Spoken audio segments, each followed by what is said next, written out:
ہوں ایک ایسے باکمال خطیب کو کہ جو ایک طرف مسند درس و تدریس کی زینت ہے تو وہیں پر میدان و خطابت کے شہ سوار ہیں، جنہوں نے ہزاروں سنگریزوں کو تراش کر ہیرا اور بے شمار ذروں کو آفتاب بنایا ہے۔ اسی لیے شاعر کہتا ہے ایک پتھر کی بھی تقدیر سنور سکتی ہے، ایک پتھر کی بھی تقدیر سنور سکتی ہے، شرط یہ ہے کہ سلیقے سے تراشا جائے۔ اس سے میری مراد شہر پور سے تشریف لائے ہوئے رفیق محترم مفتی محمد نوشاد صاحب دامت برکاتہم العالیہ، میں مفتی صاحب سے بڑے ہی ادب و احترام کے ساتھ درخواست کرتا ہوں کہ حضرت مفتی صاحب کرسی پر جلوہ افروز ہوں اور ہم تمام سامعین کو اپنے مفید تاثرات اور ناصحانہ کلمات سے مختصر وقت میں محظوظ و مستفیض فرمائیں۔ بڑی مدت میں آتا ہے ساقی اے سمستانہ، بڑی مدت میں آتا ہے ساقی اے سمستانہ، بدل دیتا ہے جو بگڑا ہوا دستور میخانہ۔ آپ تمام حضرات جو ہمارے طلباء یہ براؤنڈے میں کھڑے ہوئے ہیں، ان سے بار بار درخواست کی جا رہی ہے کہ وہ وہاں سے اٹھے اور پنڈال میں بیٹھے۔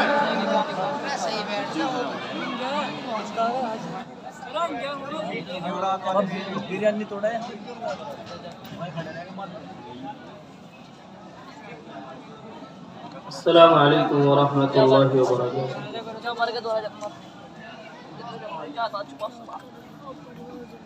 بسم اللہ الرحمن الرحیم۔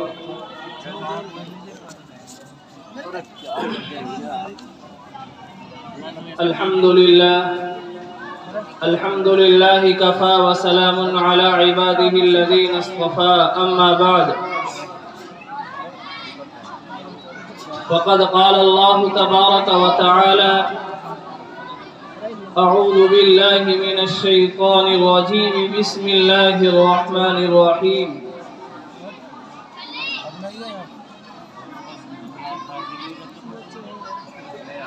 ان الذين آمنوا وعملوا الصالحات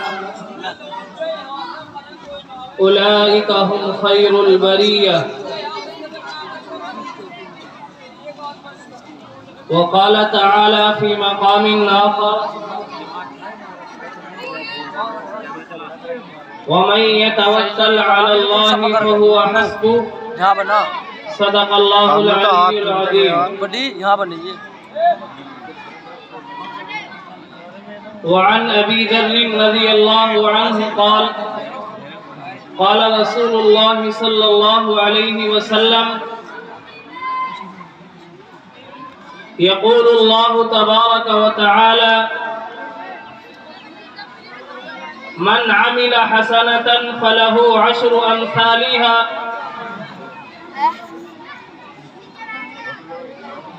أو كما قال رسول الله صلى الله عليه وسلم۔ اللهم صل على سيدنا ومولانا وحبيبنا محمد وبارك وسلم۔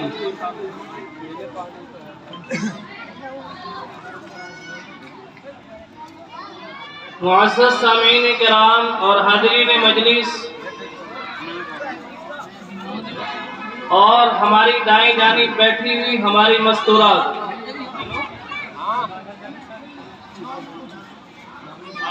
میں سب سے پہلے مستورات سے بڑی ہی معتبانہ درخواست کروں گا کہ اگر آپ کے جلسے میں آنے کا مقصد ثواب حاصل کرنا ہے تو اپنے آپ کو پیچھے کی جانب کر لیں اور پردے کا اہتمام کر لیں۔ ہمارا یہاں وقت دینا اور ہمارا غیر محرم مردوں کو دیکھنا، اتنا ہم یہاں سے ثواب نہیں لے کر جائیں گے، اس سے زیادہ ہمارے اوپر گناہ ہوگا۔ آپ حضرات نے اپنا قیمتی وقت نکالا، اپنے کام کاج کو آگے پیچھے کیا، اور اس کے باوجود بجائے یہاں سے ثواب کے اگر ہم نے گناہ کمایا تو پھر ہمارا یہاں مجلس میں آنے کا کوئی فائدہ نہیں ہے۔ اس لیے اس کے اوپر میری مستورات سے درخواست ہے، شریعت نے ہر حال میں کرنے کا حکم دیا، ہم اس پردے کا اہتمام کریں۔ اللہ رب العزت نے پردے کو ضروری قرار دیا۔ بتاؤں گا بھی میں ویڈیو نہیں بنا رہا۔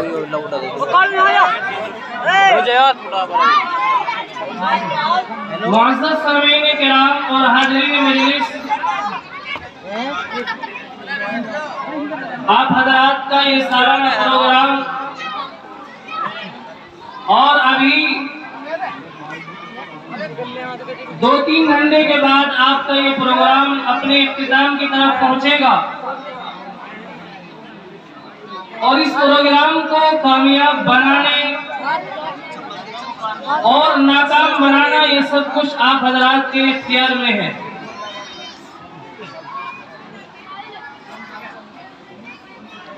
اس لیے جو حضرات یہاں پر بیٹھے ہوئے ہیں ان حضرات سے بڑی محترمانہ درخواست ہے کہ آپ حضرات تھوڑا تھوڑا قریب ہو کر کے بیٹھ جائیں۔ جب ہم اللہ کے دین کی بات کو توجہ سے سنیں گے تب اللہ ہمیں کچھ عمل کی توفیق دے گا، ورنہ اللہ کو ہماری ضرورت نہیں، ہمیں اللہ کی ضرورت ہے۔ اسی لیے حضرت مولانا اشرف علی تھانوی رحمت اللہ علیہ نے بڑی اہم بات بیان فرمائی، اور ہمیں غور کرنا ہے کہ حضرت نے جو باتیں بیان فرمائی ہمارا تعلق ان 3 طبقات میں سے کون سے کے اندر ہے۔ حضرت نے بیان فرمایا کہ کچھ لوگ ایسے پروگراموں کے اندر اس وجہ سے آتے ہیں کہ ہم دیکھ لیں کہ ہمارے یہاں جلسہ ہے، اور کچھ لوگ اس نیت سے آتے ہیں کہ آج ہمارے یہاں پروگرام ہے، دینی بیانات ہے، چلو کچھ سن لیں گے، اللہ ہمیں ثواب دے دے گا۔ اور ایک تیسرا طبقہ اپنے ذہن و دماغ کے اندر یہ بات لے کر کے آتا ہے کہ آج اللہ کی طرف سے ہمیں موقع ملا اور ہمیں آپس میں کچھ دین کی باتیں کہنے سننے کا موقع ملا، آج ہم اپنا وقت فارغ کر کے کچھ دیر کے لیے دین کی باتیں سنیں گے اور ان کے اوپر عمل کی کوشش کریں گے۔ تو حضرت نے فرمایا کہ یہ اصل جو تیسرا طبقہ بعد والا کہ ہم توجہ کے ساتھ سنیں گے، ہمیں اللہ کی طرف سے ثواب ملے گا اور ہم اس کے اوپر عمل کریں گے، کہ یہی اس طرح کی نیت کرنے والے لوگ جو جلسوں کے اندر آتے ہیں یہی ان کا وقت دینا کامیاب ہوتا ہے۔ اس لیے آج اللہ کا کرم ہے کہ اللہ نے ہمیں یہاں موقع دیا، نہ معلوم آئندہ ہمیں موقع میسر ہو یا نہ ہو۔ ہم تمام لوگ اپنی نیت یہ کریں کہ انشاءاللہ اس وقت میں جو بھی کچھ دینی باتیں ہوں گی اللہ کی ذات سے امید ہے کہ اللہ سے ہم امید کرتے ہیں کہ ہم ان کے اوپر عمل کی کوشش کریں گے۔ چونکہ میرے محترم بزرگوں عزیزوں، کسی شاعر نے کیا ہی خوب کہا ہے، عمل سے زندگی بنتی ہے جنت بھی جہنم بھی، عمل سے زندگی بنتی ہے جنت بھی جہنم بھی، یہ خاکی اپنی فطرت میں نہ نوری ہے نہ ناری ہے۔ بہرحال ابھی آپ حضرات کے سامنے قرآن مقدس کی 2 آیتیں الگ الگ جگہ سے تلاوت کی، اور اللہ کے نبی علیہ السلام کے زبان مبارک سے ایک حدیث قدسی کا ایک حصہ آپ حضرات کے سامنے پڑھا۔ اللہ رب العزت سے دعا کرے کہ اللہ رب العزت مجھے صحیح بولنے اور اللہ مجھے بھی اور آپ سب کو عمل کی توفیق مرحمت فرما دے۔